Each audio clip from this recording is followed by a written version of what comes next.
17वां अध्याय। राजा परीक्षित द्वारा कलयुग का दमन। सूत जी कहते हैं, शौनक जी, वहां पहुंचकर राजा परीक्षित ने देखा कि एक राजवेशधारी शूद्र हाथों में डंडा लिए हुए है और गाय बैल के एक जोड़े को इस तरह पीटता जा रहा है जैसा उनका कोई स्वामी ही न हो। वह कमल तंतु के समान श्वेत रंग का बैल एक पैर से खड़ा कांप रहा था तथा शूद्र की ताड़ना से पीड़ित और भयभीत होकर मूत्र त्याग कर रहा था। धर्मोपयोगी दूध, घी आदि भविष्य पदार्थों को देने वाली वह गाय भी बार बार शूद्र के पैरों की ठोकरें खाकर अत्यंत दीन हो रही थी। एक तो वह स्वयं ही दुबली पतली थी, दूसरे उसका बछड़ा भी उसके पास नहीं था। उसे भूख लगी हुई थी और उसकी आंखों से आंसू बहते जा रहे थे। स्वर्ण जटित रथ पर चढ़े हुए राजा परीक्षित ने अपना धनुष चढ़ाकर मेघ के समान गंभीर वाणी से उसको ललकारा। अरे तू कौन है जो बलवान होकर भी मेरे राज्य के इन दुर्बल प्राणियों को बलपूर्वक मार रहा है? तूने नट की भांति वेश तो राजा का सा बना रखा है, परंतु कर्म से तू शूद्र जान पड़ता है।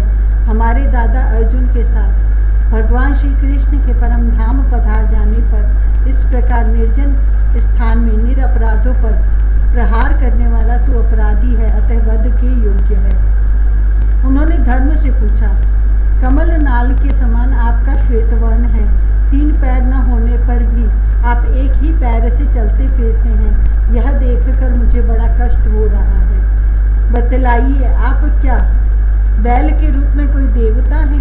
अभी यह भूमंडल कुरुवंशी नरपतियों के बाहुबल से सुरक्षित है। इसमें आपके सिवा और किसी भी प्राणी की आंखों में शोक के आंसू बहते मैंने नहीं देखे। धेनुपुत्र, अब आप शोक न करें, इस शूद्र से निर्भय हो जाएं। गौमाता, मैं दुष्टों को दंड देने वाला हूँ, अब आप रोए नहीं, आपका कल्याण हो। देवी, जिस राजा के राज्य में दुष्टों के उपद्रव से सारी प्रजा त्रस्त रहती है, उस मतवाले राजा की कीर्ति, आयु, ऐश्वर्य और परलोक नष्ट हो जाते हैं।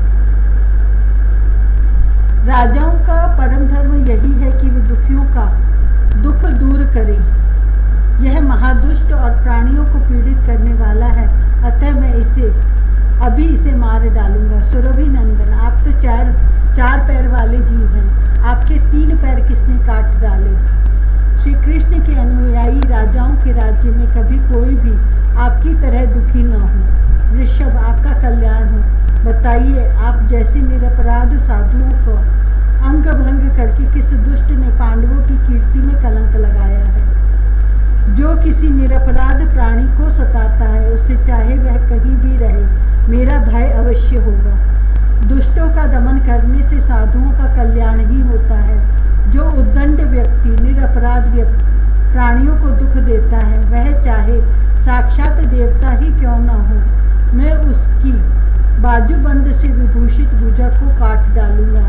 बिना आपत्ति काल के मर्यादा का उल्लंघन करने वालों को शास्त्र अनुसार दंड देते हुए अपने धर्म में स्थित लोगों का पालन करना राजाओं का परम धर्म है। धर्म ने कहा, राजन, आप महाराज पांडु के वंशज हैं। आपका इस प्रकार दुखियों को आश्वासन देना आपके योग्य ही है, क्योंकि आपके पूर्वजों के श्रेष्ठ गुणों ने भगवान श्री कृष्ण को उनका सारथी और दूत आदि बना दिया था। नरेंद्र, शास्त्रों के विभिन्न वचनों से मोहित होने के कारण हम उस पुरुष को नहीं जानते जिससे क्लेशों के कारण उत्पन्न होते हैं। जो लोग किसी भी प्रकार के द्वैत को स्वीकार नहीं करते, वे अपने आप को ही अपने दुख का कारण बतलाते हैं। कोई प्रारब्ध को कारण बतलाते हैं तो कोई कर्म को। कुछ लोग स्वभाव को तो कुछ लोग ईश्वर को दुख का कारण मानते हैं। किन्हीं का ऐसा भी निश्चय है कि दुख का कारण न तो तर्क के द्वारा जाना जा सकता है और न वाणी के द्वारा बतलाया जा सकता है। राजऋषि, अब इनमें कौन सा मत ठीक है, यह आप अपनी बुद्धि से ही विचार कीजिए। सूत जी कहते हैं, ऋषि श्रेष्ठ शौनक जी, धर्म का यह प्रवचन सुनकर सम्राट परीक्षित बहुत प्रसन्न हुए, उनका खेद मिट गया। उन्होंने शांत चित्त होकर उनसे कहा, परीक्षित ने कहा, धर्म का तत्व जानने वाले वृषभदेव, आप धर्म का उपदेश कर रहे हैं। अवश्य ही आप वृषभ के रूप में स्वयं धर्म हैं। आपने अपने को दुख देने वाले का नाम इसलिए नहीं बताया है कि अधर्म करने वाले को जो नरक आदि प्राप्त होते हैं वे ही चुगली करने वाले को भी मिलते हैं। अथवा यही सिद्धांत निश्चित है कि प्राणियों के मन और वाणी से परमेश्वर की माया के स्वरूप का निरूपण नहीं किया जा सकता। धर्मदेव, सतयुग में आपके 4 चरण के तप, पवित्रता, दया और सत्य। इस समय अधर्म के अंश गर्व, आसक्ति और मद से 3 चरण नष्ट हो चुके हैं। अब आपका 4था चरण केवल सत्य ही बच रहा है, उसी के बल पर आप जी रहे हैं। असत्य से पुष्ट हुआ यह अधर्म रूप कलयुग उसे भी ग्रास कर लेना चाहता है। ये गौ माता साक्षात पृथ्वी है। भगवान ने इनका भारी बोझ उतार दिया था और ये उनके राशि राशि सौंदर्य बिखेरने वाले चरण चिन्हों से सर्वत्र उत्सवमयी हो गई थी।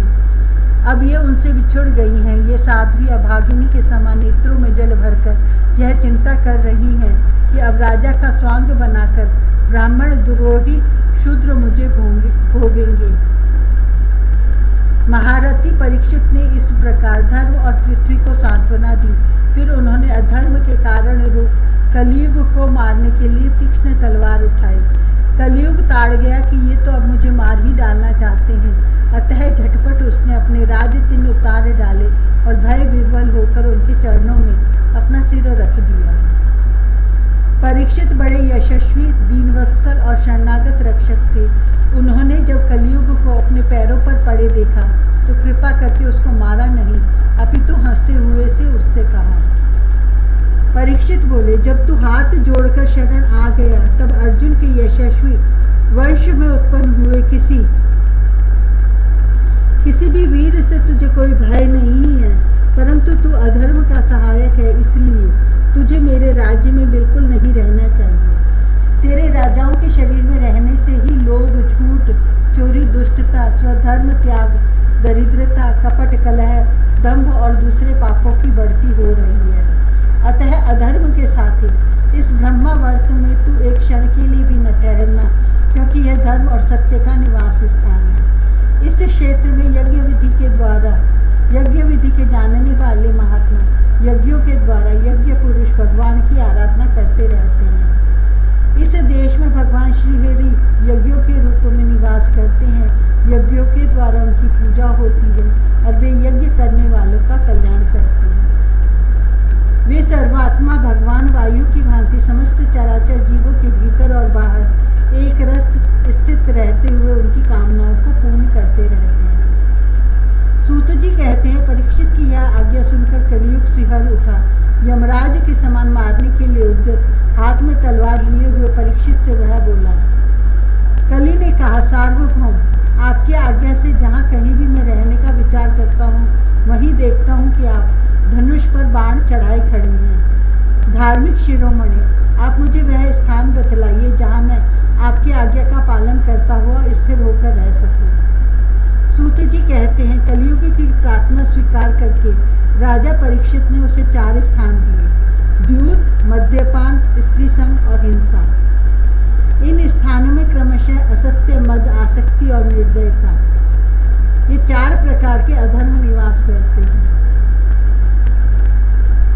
उसने और भी स्थान मांगे, तब समर्थ परीक्षित ने उसे रहने के लिए एक और स्थान सुवर्ण धन दिया। इस प्रकार कलयुग के 5 स्थान हो गए: झूठ, मद, काम, वैर और रजोगुण। परीक्षित के दिए हुए इन्हीं 5 स्थानों में अधर्म का मूल कारण कली उनकी आज्ञाओं का पालन करता हुआ निवास करने लगा। इसलिए आत्म कल्याणकामी पुरुष को इन 5 स्थानों का सेवन कभी नहीं करना चाहिए। धार्मिक राजा प्रजा वर्ग के लौकिक नेता और धर्मोपदेष्टा गुरुओं को तो बड़ी सावधानी से इनका त्याग करना चाहिए। राजा परीक्षित ने इसके बाद वृषभ रूप धर्म के 3 चरण तपस्या, शौच और दया जोड़ दिए और आश्वासन देकर पृथ्वी का संवर्धन किया। वे ही महाराज परीक्षित इस समय अपने राज सिंहासन पर जिसे उनके पितामह महाराज युधिष्ठिर ने वन में जाते समय उन्हें दिया था विराजमान है। वे परम यशस्वी सौभाग्यभाजन चक्रवर्ती सम्राट राजऋषि परीक्षित इस समय हस्तिनापुर में कौरव कुल की राज्य लक्ष्मी से शोभायमान है। अभिमन्यु नंदन राजा परीक्षित वास्तव में ऐसे ही प्रभावशाली हैं जिनके शासन काल में आप लोग इस दीर्घकालीन यज्ञ के लिए दीक्षित हुए